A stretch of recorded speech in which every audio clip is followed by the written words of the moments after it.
Hello my dear kids, I am here again with our third lesson in ENV, that is protection and safety.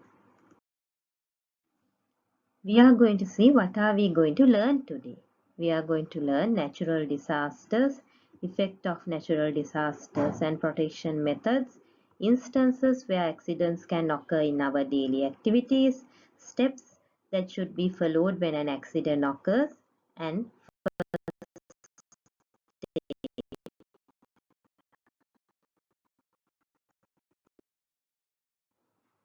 can you all list down these natural disasters?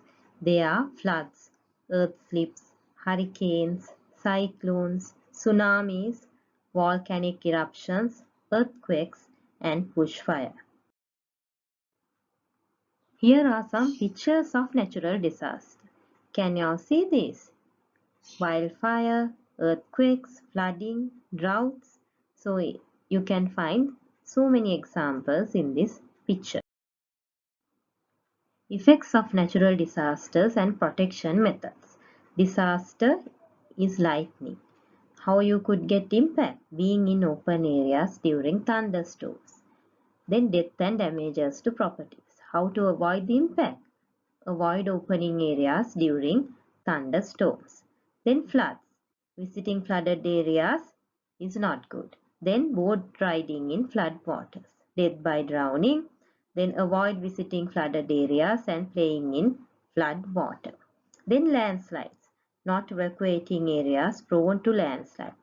Death and damages to properties. Then avoiding and evacuating high risk areas. Then tsunamis. Visiting beaches during tsunamis is not good. Death and damages to properties and evacuating to higher ground.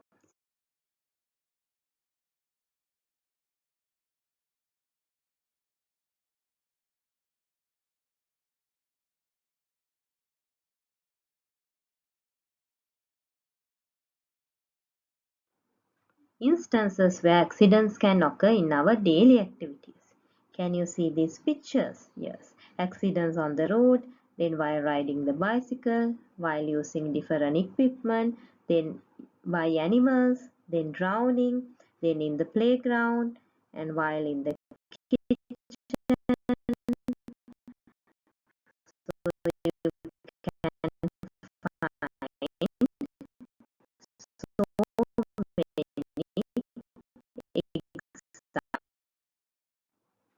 steps that should be followed when an accident occurs. Burns due to spilling a boiling kettle. So burn should be washed in flowing water and should not apply anything. Keep the kettle in a safe place. Then when you keep the kettle in a safe place, little kids, they also can't touch this. Then dog bites, wash the bite mark with soap and water. They should not apply anything. Be careful when walking. It's not good to tease and irritating dogs. Then snake bites, wash the bite marks and admit to a hospital promptly. Then avoid sucking off venom and home cures. Then being alert when you walk on the grass and in the night also. Then drowning. Shouting for help once the drowned person is rescued, apply pressure to stomach. Then avoid water being swallowed. Then do not bathe in risky places.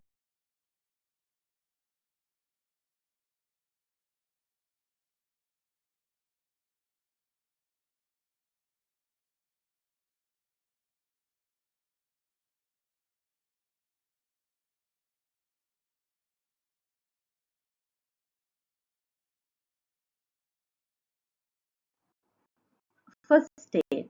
First aid is the initial care, the first step that we are taking for an illness or injury before taking him or her to the hospital. So mostly this is done by non.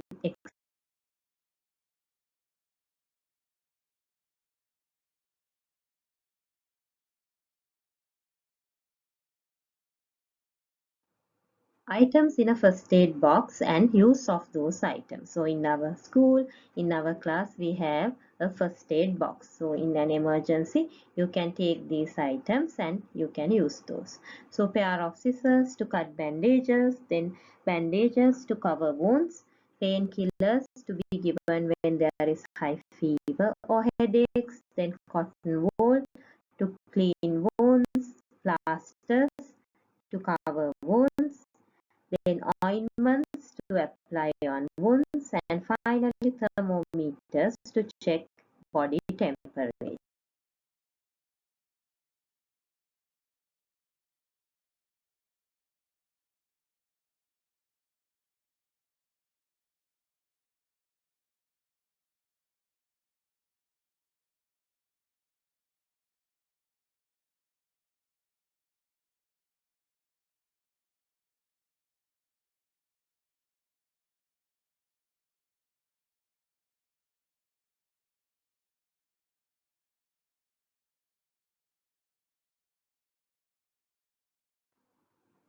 Things to be considered when giving medicine to a person.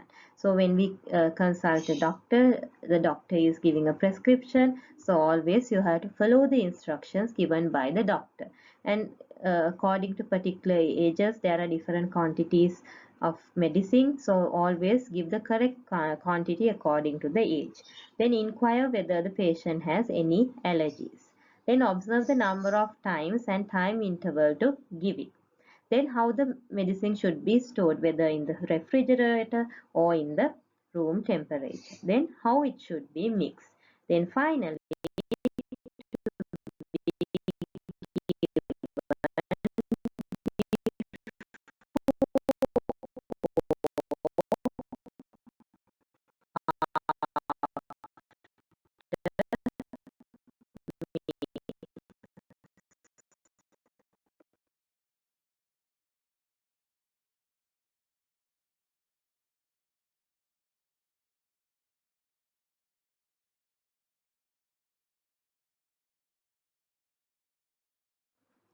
so, my dear kids, what did we learn today? We learned about natural disasters, then effects of natural disasters and protection methods, instances where accidents can occur in our daily activities, steps that should be followed when an accident occurs, and finally, first aid. So, my dear children, I am going to meet you again with our second part of protection and safety. Till then, stay safe. Thank you.